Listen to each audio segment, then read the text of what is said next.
এই লোকটা এতটাই পারফেক্ট ভাবে তীর মারতে পারতো যে তার সবগুলো তীর একদমই নিশানার মাঝ বরাবর লেগে যেত, কারণ এই শালা একদমই বোর্ডের কাছ থেকে নিশানা লাগাচ্ছিল।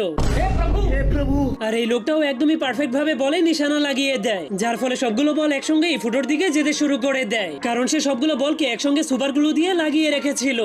আর এই দুইজন লোক টেনিস বল খেলছিল, কিন্তু খেলা দেখতে আসা সবগুলো দর্শক অনেক অলস ছিল, কারণ তারা তাদের অলসতার জন্য তাদের মাথাগুলোকে ঘোরাতো না, তারা শুধুমাত্র তাদের চোখের মণিগুলোকে বলের সঙ্গে সঙ্গে এদিক ওদিক ঘুরিয়ে দিত।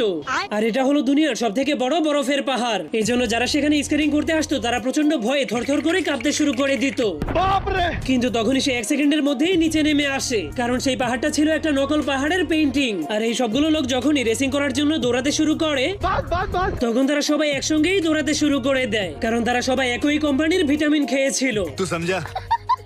আর এই মেয়েগুলো সাঁতারের রেস করতে শুরু করে, কিন্তু তখন হাজার হাজার মানুষের ভিতর থেকে একটা জল পড়ে সেই রেসটাকে